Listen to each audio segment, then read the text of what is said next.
NASA's Earth-observing system plays an important role in the recovery efforts of a vital ecosystem, the Chesapeake Bay. The Chesapeake is an estuary, a partially enclosed body of water where fresh water mixes with the salt water of the sea. The Chesapeake Bay is the largest estuary in the U.S., stretching more than 300 kilometers from the top of Maryland to the Atlantic Ocean in Virginia. It holds about 57 trillion liters of water and is the home of more than 3,600 species of wildlife.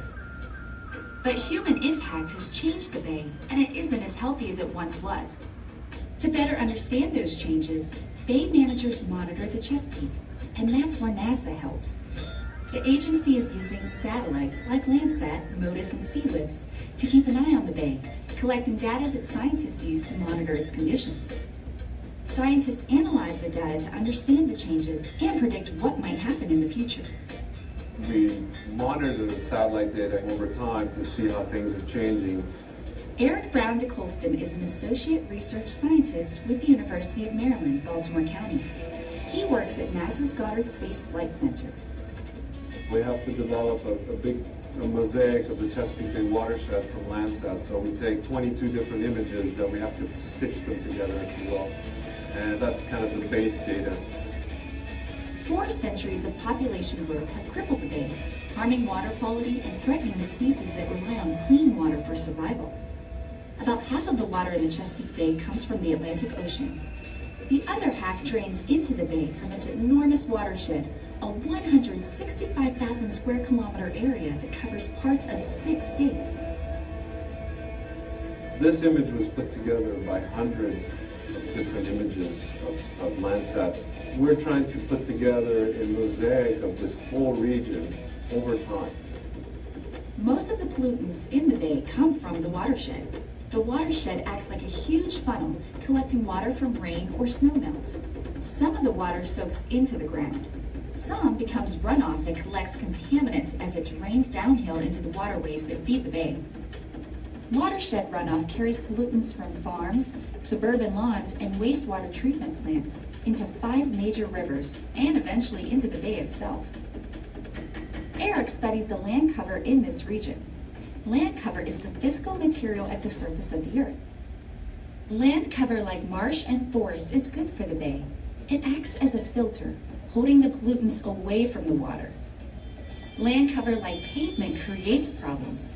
The built-up surface can increase the strength of runoff into the streams, as well as add pollutants. Polluted runoff from the Chesapeake Bay's watershed causes eutrophication. Eutrophication is a process that ultimately diminishes oxygen levels in the water. Jackie Harmon is a Virginia oyster restoration specialist for the Chesapeake Bay Foundation. What happens is we have excessive algae blooms that are generally fueled by nitrogen that comes into the bay. Nitrogen a lot of times is used as a fertilizer on the land, and it does the same thing in the water that it does on the land. It makes plants grow. And the Pacific plant that it really fuels growth for in the bay is algae. So the algae consume the nitrogen, grow, and eventually die. The decomposition process consumes oxygen in the water. That's a major issue because the oxygen that the bacteria in the decomposition process are using is the same oxygen that the fish and the crabs and the oysters need to live. Water with a low concentration of dissolved oxygen is called hypoxic. And hypoxic water is not a good environment for wildlife. So it makes it very difficult for other animals to survive in areas where there's low oxygen, and ultimately it becomes referred to as a dead zone. And the delicate ecosystem of the bay is changed. But with images from NASA satellites, scientists and policymakers can identify land cover and changes in land cover that contribute to runoff into the bay. NASA, along with the U.S. Geological Survey, manages the Landsat satellite. Landsat records pixels, small pieces of the Earth's surface just 30 meters by 30 meters. When put together, give an overall view of the bay. Scientists locate individual pixels based on coordinates and latitude and longitude. Images can be put together in a grid or coordinate system like you might find on a road map. Scientists can compare the same pixels over time to measure changes in that particular area. There's another example for Washington, D.C. So you see Rock Creek Park, Greenbelt Park, you see the mall, I guess Haynes Point, Andrews Air Force Base, so you can actually see the runways. And so what they've done is they've actually tracked this over time and see where the urbanization is going as well. This and other information from NASA satellites help Chesapeake Bay managers enact policies in very geographically specific locations to reduce toxic pollution and improve water quality. Both Maryland and Virginia use data collected by Landsat to prioritize land conservation actions. And the effect? Well, there's a long way to go. The Chesapeake Bay Foundation has been measuring the health of the bay since 1998. Each year, officials grade the bay on a 100-point scale. A score of 100 would equal the pristine state of the Chesapeake, as Captain John Smith explored it upon arriving in the New World in the 1600s. The numbers correlate to a letter grade, and while the scale's a little different, it's not unlike the grade you might receive on a math or science test. For the last few years, the bay received a 28, a D. Overall, the bay is pretty sick. It's not saved. We know how to do it. It's going to take a lot of action on the land as well as things done in the water like active restoration. But we still have a ways to go. The foundation has set a goal of reducing the amount of nitrogen pollution entering the bay by more than half, to 50 million kilograms per year. That would be a huge step towards getting the bay removed from the nation's dirty water list. So while the path to a healthier, more productive Chesapeake Bay is still long, NASA and its partners through satellite missions like Landsat and SeaWiff are helping to make that journey possible. Okay, so were there any surprises that you heard during the video at all? How bad the grade is. How bad the grade is? Yeah. What causes the algae to grow? Okay. That was, Okay. What causes the algae to grow? We'll talk a little bit about that. There is something that the lady does mention at the end of the video. I usually let the video play because the lady does a rap at the end and it catches the kids' attention. so I usually play it for them, but I'll just tell you what she talks about. She talks about oysters. Does anybody know what oysters used to do for the bay? A long time. They clean the bay. That's correct. And not doing a good job of their oyster beds are being destroyed. Exactly. And so what happened was in the time that John Smith first came here, there used to be so many oysters in the bay to the point in which the bay was filtered daily. But as ships were starting to be built and they needed the ships to come into the port, they started chipping away from the oysters so that the ships could get into the port. Well, now, due to the ships and also other factors, and of course the pollution, and as people started saying, oh, we can now eat the oysters, and now there's very few oysters left. So I'm not sure if you know that Morgan State actually has what they call an estuary, an estuarian center, where Morgan State is taking the lead in the state to rebuild the oyster population. That's great. So, and they're right on the Patuxent. They're in St. Michael's. And they do a fabulous job. In fact, they invite people. There's a boat ride that they do, and they look at things called phytoplankton, which phytoplankton, they have, there's two different types of, they're the plants. Then you have the phytoplankton, and then you also have plankton. So the plankton is they're more of considered the animals. The phytoplankton, they feed off of the sunlight. So they talked about the algae. So this is a part of that phytoplankton. They're feeding off of the algae, and they're feeding off of the nitrogen and the phosphorus that are coming from the land, and they're going crazy in the water because that's what they need to grow. But then the overgrowth of the algae starts to cause it to die because there's so much algae in the water, there's nothing left for it to do except die, which causes the anoxic conditions, which means it's low levels of oxygen. in the water. Eventually, that can lead to no oxygen, which is anoxic. And they call that the big word eutrophication. And that means you see dead fish laying on the And that's when you see the fish kill. Right. So we call that the fish kill. If you see any green, it doesn't necessarily have to be like to the point in which you'll see all this massive green on the water, even if you see brown water. If you see any type of green in the water, there's eutrophication going on. Like the hydrilla that was plaguing Potomac. Hydrilla was plaguing Potomac and Potomac. Yes. It still is.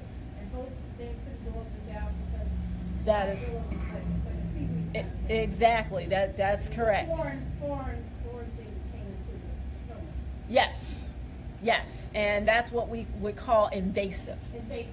Right, exactly. We would call that invasive.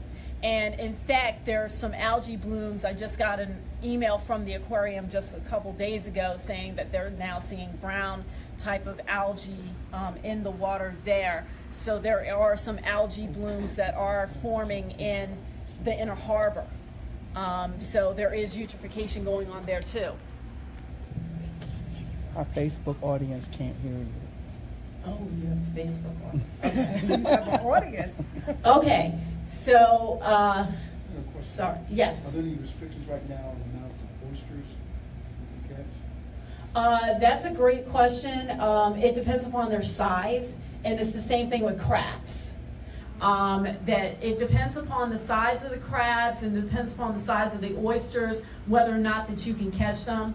And the state makes that determination as to what can be caught and what can't be caught at this time, depending upon the size. Yes? So the difference between the thing what I'm concerned about is wild caught fish and farm raised. Yes. Farm raised salmon, farm raised oysters, farm raised rockfish, bass, or whatever. And then you have the wild caught, which is totally different. Right. At this point, that's one of the reasons why a lot of people are going to farm raised instead of catching out of the water, because of the fact you have a lot of those pollutants in the water. But when they're farm raised, you don't have to worry about a lot of that, because people are putting in place things like the aquaponics. It's mainly the aquaponics systems that you see, or I don't know if you guys are familiar. Are you guys familiar with aquaponics? Okay. So what aquaponics is it's pretty much a cycle. So for example, what they do is they have fish living in the water, and then you feed the fish. The fish will then eat the food, and then they have plants in the water, and the plants take up the nitrogen and phosphorus that's coming from what we call the fish poop or the fish waste, and it helps to grow those plants. And then from there, they're able to take those plants and they're able to put them out into market. So that's what's going on. That's the new type of farming that's going on. Actually, Hopkins has a program at one of the schools in Baltimore where they do aquaponics, and I got a chance to see the fish and how they actually are doing that. It's pretty cool, and they have the kids, going out there and helping to do the aquaponics. So, but it's a new way of fish farming now. So then that way you're not working. You don't have to worry about the pollutants in the bay or dealing with the pollutants coming from the bay. So we're going to, but what we're going to do is we're going to move on so then that way you guys can see. One last question. Yeah, I was listening to salmon, the wild caught salmon and the farm raised salmon, and bacteria in the farm raised, and now you're saying that there's bacteria in the wild caught. Yes, there's both, but what is coming from the bay is worse. So that's what we're going to talk about now. But before we get into that, you guys need to know that there are actually 6 different states in one district that are part of the Chesapeake Bay watershed. And it starts actually in Cooperstown, New York, is where the watershed starts. And then it goes from there, it goes to Pennsylvania, Delaware, Washington, D.C., even though it's not a state, it is a part of the watershed. And there's Virginia and West Virginia and Maryland. So there's 6 states in one district that is a part of the Chesapeake Bay watershed. And again, the Chesapeake Bay watershed is the largest estuary in the United States. Okay. So, Prince George's County. Actually, the county can flow into 2 different major rivers. It can flow into the Potomac or it can flow into the Patuxent. Now, where you guys are located, yours would flow into the Potomac because you guys are closer to Virginia. And I also did a little bit of research on your area, but this is how the water flow goes into the Chesapeake Bay. You have your local stream, which flows into the Potomac or Patuxent, depending upon where you're located, and then into the bay. Your location, you are close to Woman's Creek. Sorry, it's a tongue twister here. And then it flows into the Potomac River and then into the bay. That is your closest river. It's very close by to you. There's also Old Woman's Run. So Old Woman's Run will flow into the Woman's Creek. And I got a chance to see how large that creek is online, and that is huge. It is a huge creek. So, but it will flow into the Potomac and then into the bay. And I brought up Old Woman's Creek because I just took a group of kids over there a few weeks ago and we did some testing and analysis of Old Woman's Creek. Where do pollutants travel and how do pollutants and trash get into streams and other bodies of water? Does anybody know? I was concerned about these, what do you call them, around here where we live with all these new developments and whatever, they have stormwater retention ponds. Yes. And don't they go there first and just sit, breathe mosquitoes or what? Well, it can happen, but we're going to talk about some of that as a part of this. So, where do pollutants travel? Do you know where they actually flow into?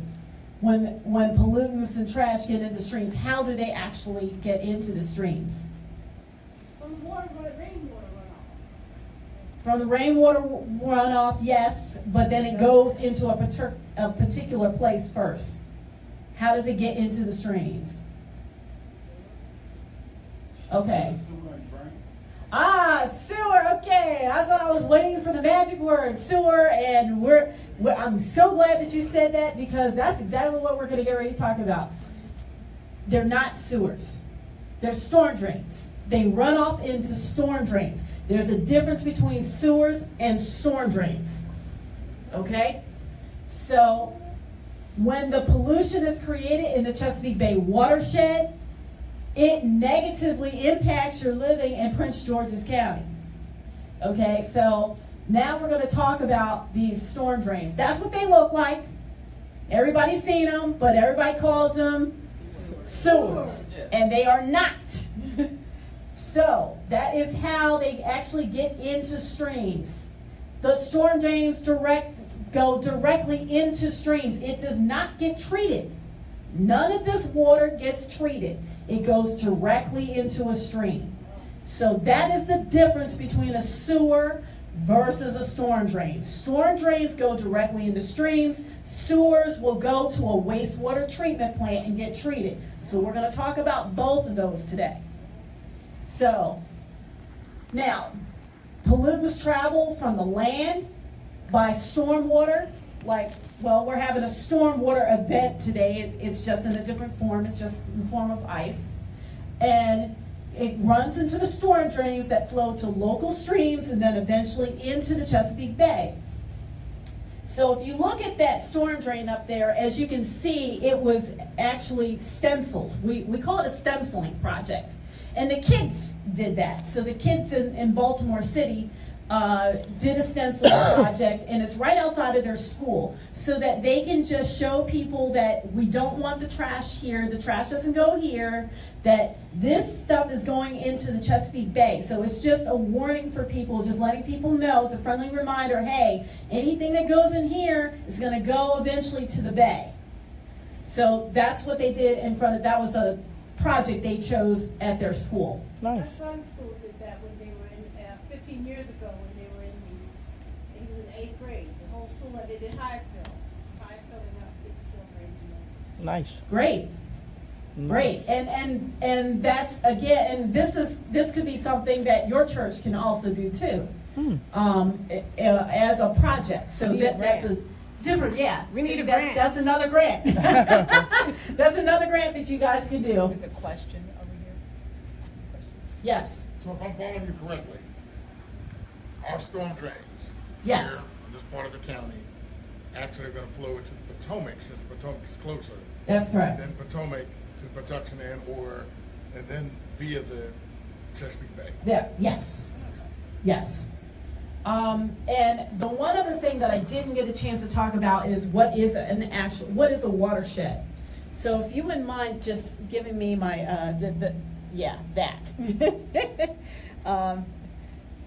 my scarf. I'm going to kind of do a semi-demonstration, even though I don't have any tape with me, but that's okay. So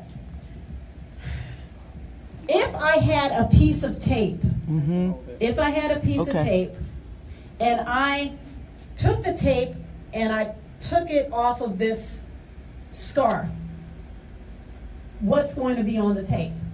Lint. Blue. Exactly. It's going to be a lot of lint, okay? So that is exactly what the watershed is. All it is rainwater is shedding. See, because it's shedding. So all we're doing is showing that it's going to be shedding. So the rainwater sheds the land and it goes into one particular body of water. That's all a watershed is. It's different from erosion. We can have that other conversation another time. But that's what happens. The land sheds into a particular body of water. That's all it is. So now we're going to go into an exercise, and this is something that actually really surprises people. So what we're going to do is I'm going to give some sections of the audience some cards. Now, as we mentioned, that we live in, there's almost 17 million, actually, there's over 17 million people living in the Chesapeake Bay watershed. So this is going to bring it home for you guys. We're going to pretend that you guys live in different states within the watershed, and I have a bag of trash, okay?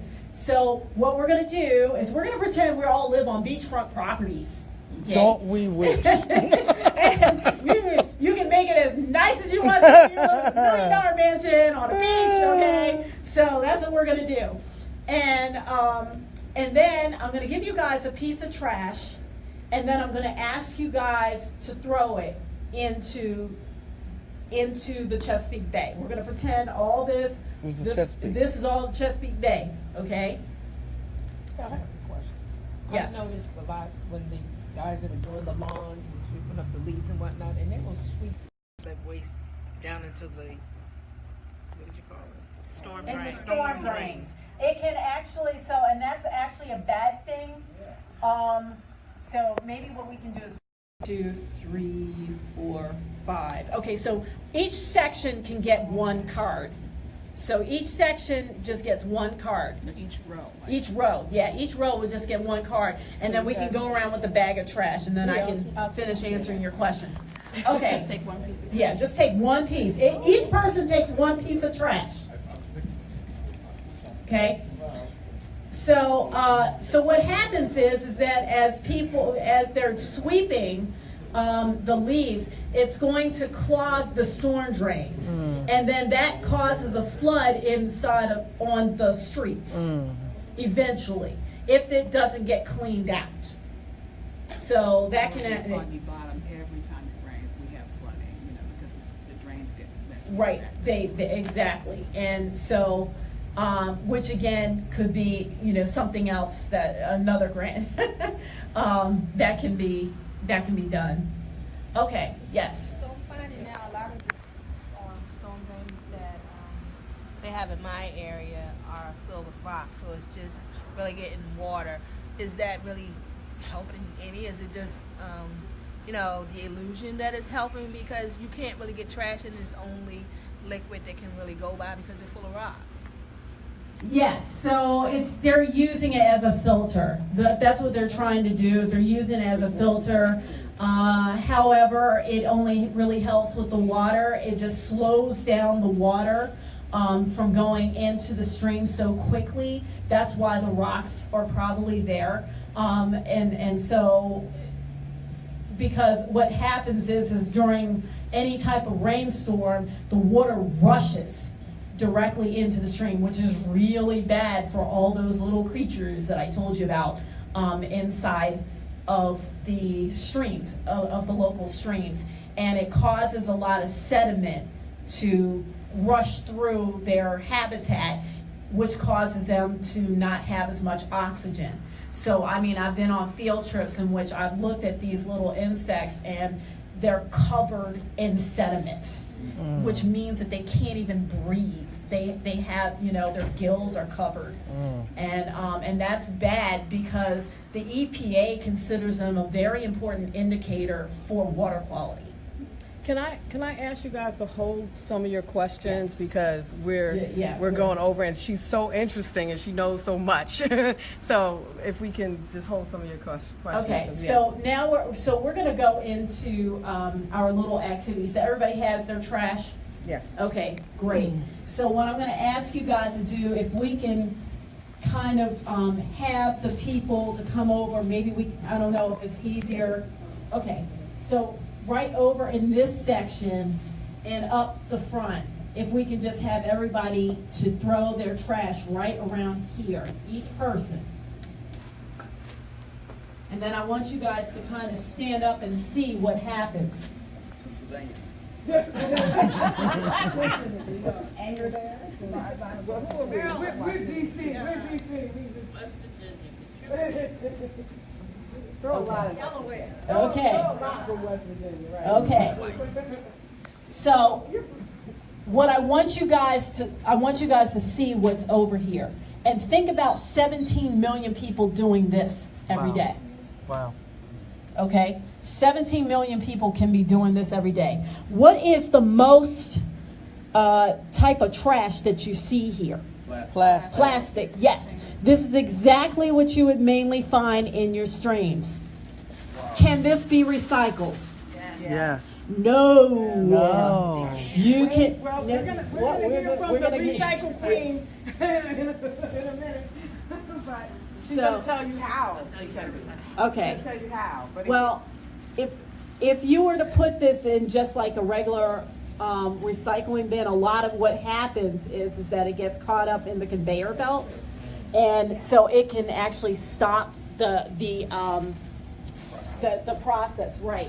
And so a lot of people do not recommend that. Like, if you talk to some people, they will recommend for you not to put this in the recycling bin. So on your trash can thing, they gave you recycling trash can. right, and Tia is going to explain and tell us where we can recycle these kinds of things that you don't put into the recycle bin.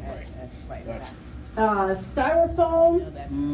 Bad. It is bad. Yes. So it is very bad. However, what's interesting about the styrofoam, there was a teacher that decided to do some research about styrofoam and found out that mealworms actually eat this. Huh. Wow.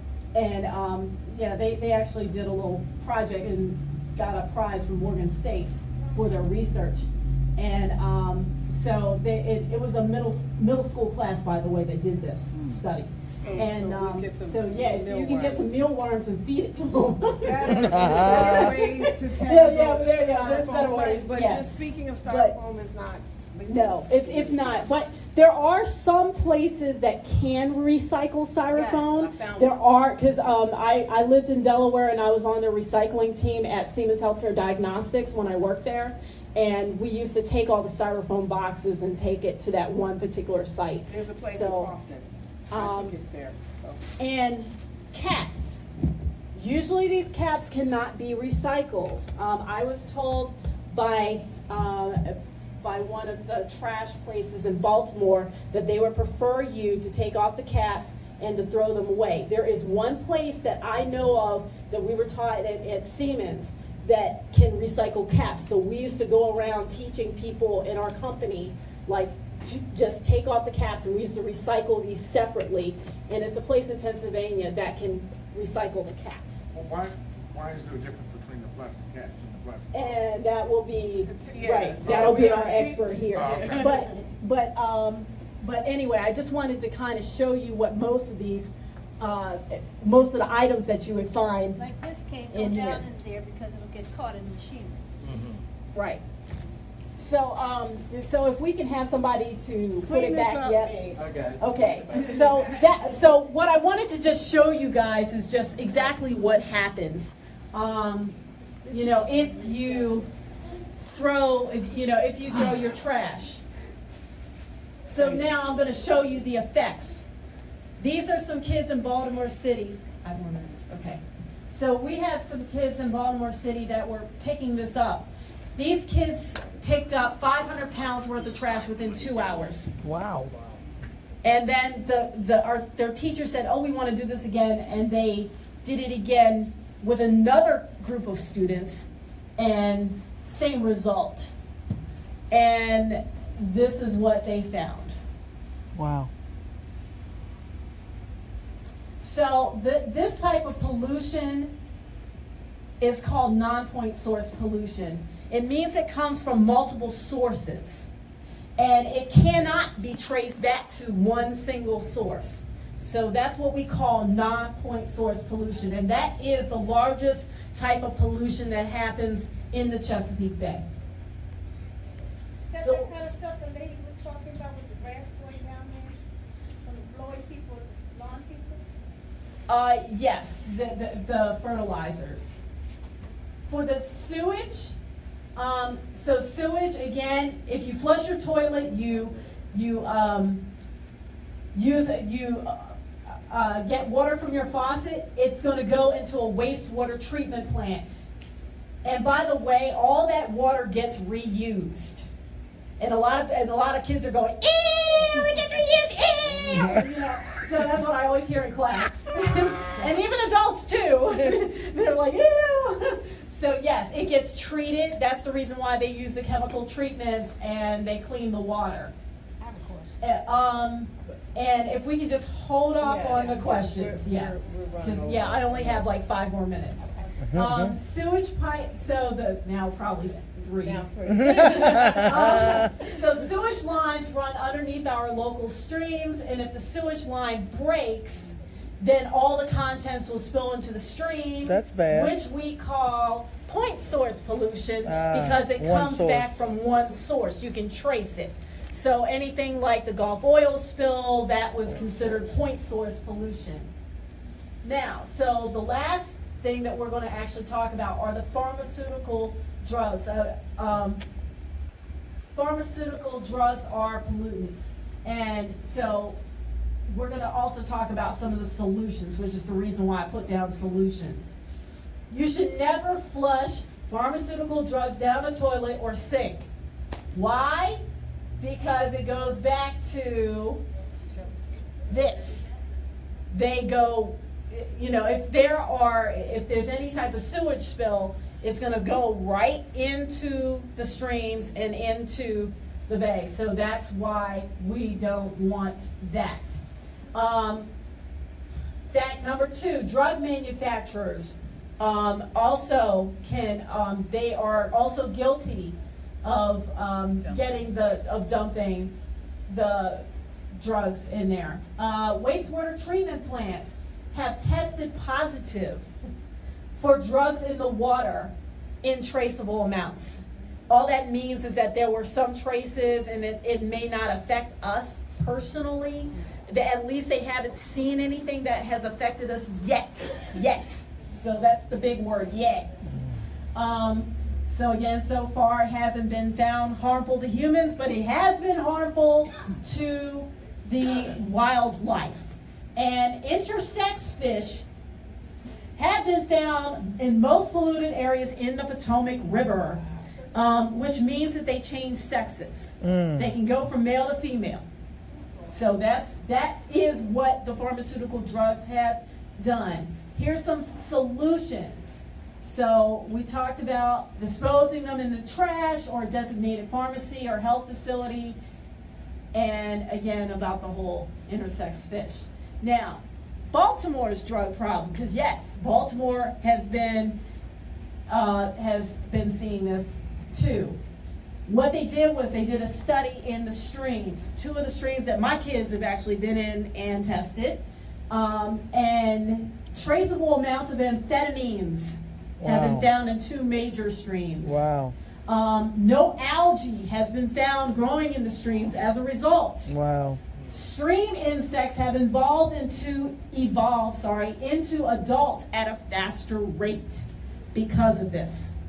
That's bad, because those macroinvertebrates I was talking to you about and stream bottom insects, that's bad. Okay? They can't be, we don't need them turning into adults quicker, because they only have a lifespan when they turn into an adult fly, maybe about a couple days, if that, and that's it.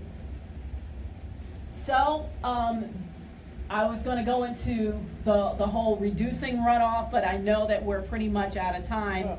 If you can quickly. So, a way to reduce runoff is rain barrels, rain gardens. Here is an example of a rain barrel here. All it is, it collects water, and you can water your plants, not for garden usage, just regular plants, because the pollutants are coming off of your roof, and so they don't want the pollutants on your vegetable garden. So I was going to go into the rain check rebate program, right. but I'll have alternative compliance program. Then a rain garden. So all it is a deep area of land, and it's covered with plants and shrubs to stop the stormwater runoff. This is how the process is done. The 4 to 8 inch area is dug, and then you have fresh and native plants and shrubs are there to capture the rainwater, and then that's the end product. And then actually it can help to increase your property value if you do things like this too. And the same thing with the rain barrels. So that's pretty much my presentation. So I know that we had a lot of questions, but I'll turn it back over to Robin. Thank you. I mean, she is a wealth of knowledge. If you want to ask her questions, you can ask her afterward. But she just